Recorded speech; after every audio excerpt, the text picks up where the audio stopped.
Party. Our correspondent, Larry Lassisi, has more. The last few weeks has seen waves of defection from different political parties in the country. One place this has been clearly seen has been in the House of Representatives. This group of legislators, however, say they are not ready to defect, even though one of their leaders in the state, Ibrahim Shekarau, has defected to the PDP. We wish to make it categorically clear today that we are not leaving the APC for any political party.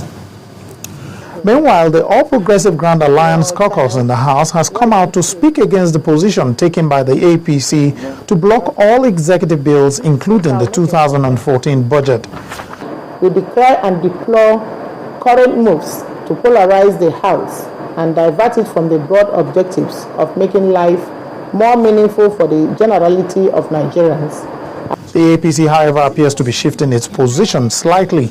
From an absolute position of blocking the budget, the APC caucus in the House says it can be persuaded to pass the budget. We will hope that our progressive colleagues will agree to an ingenious and creative idea, like we did through the doctrine of necessity, to isolate the recurrent expenditure and perhaps for the first time pass a recurrent-only budget. The caucus also disagreed with some media reports that the PDP has regained the majority position in the House. So what exactly is the number of APC members in the House of Representatives? APC is in the majority in the House for today. I don't know about tomorrow. I don't know about the day after. We will give you exact numbers because I don't want to be off by 1 or by 2. We will give you our numbers, which we're working on, and we are also hopefully expecting more people. So we don't want to rush to give you a number until the case is completely closed. It appears this debate over which party has the majority members in the House of Representatives will continue for a while, as well as the debate over the 2014 budget. Lanre Lassisi, Channels Television News. Meanwhile, ahead of the 2015 elections, the national chairman of the People's Democratic Party, Mr. Adamu Muazu, has appealed to the PDP governors to redouble their efforts to bring back the defected colleagues. During a visit by 15 governors, including 2 deputies to the PDP national chairman in Abuja, Alhaji Muazu pleaded with the members to be patient and resolve all disputes amicably. Our correspondent Gloria Omezoke reports. 15 governors of the ruling party on a solidarity visit to the new national chairman of the party, Alhaji Adamu Muazu. To make his presentation. This unprecedented visit by the governors clearly defines a renewed determination to reconcile other aggrieved members to ensure electoral victory in the forthcoming polls. Our house is big enough for all of them and us. In a family like ours, there is bound to be conflict, but the ability to resolve it is what is the source of strength in our party. I would therefore want to appeal to you to please speak to your colleagues to come back home. The chairman appealed to them to imbibe the spirit of teamwork to enable PDP continue to rule the country beyond 2015. The chairman of the PDP Governors Forum, Governor Godswill Akpabio, however, expressed optimism that the new leadership would ensure an increase in the number of PDP governors in the party. We are here to pledge our honorable support to the working committee under your leadership, and also honorable loyalty and support to Mr. President as leader of our great party, and to reassure you that the states are safe and that PDP will, inshallah, win 2015 election in all ramifications. According to the governor, this visit marks the beginning of better relationships and internal democracy in the party to guarantee success come 2015. Gloria Umezuke, Channels Television News. Okay, now to Linda Kigbe in Abuja, who has more that's brewing on the political scene here in Nigeria.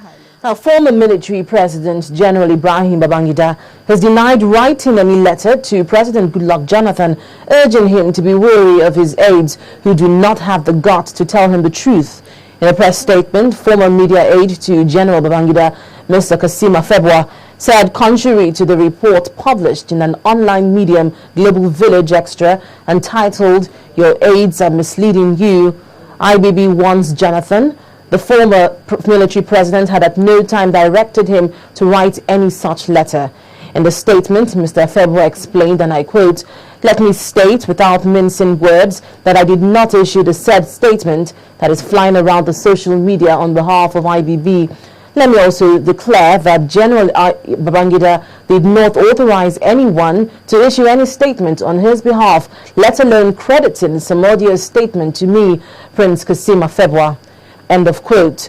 Mr. Febwa added that it is not in the character of the former Nigerian military president to join issues with other leaders in such pedestrian manner as reflected in the statement credited to him. The Northern Elders Council has taken a swipe at elders and politicians who they say promote hate, intolerance and violence to create disharmony and instability in the polity. Addressing a news conference in Abuja, the chairman of the council, Mr. Tanko Yakasai, also decried the increasing spate of insecurity in Nigeria, saying there is a need for the federal government to devise new ways of curtailing the activities of members of the Boko Haram sect. The council advised Nigerians to reject anybody who makes inciting, divisive and provocative statements capable of undermining the nation's unity and democracy. The security challenges in Boko Haram and other ethno-religious crises in the north, as well as violent crimes of kidnapping and armed robbery in other parts of the country, pose a serious challenge to the nation, including widespread poverty and unemployment.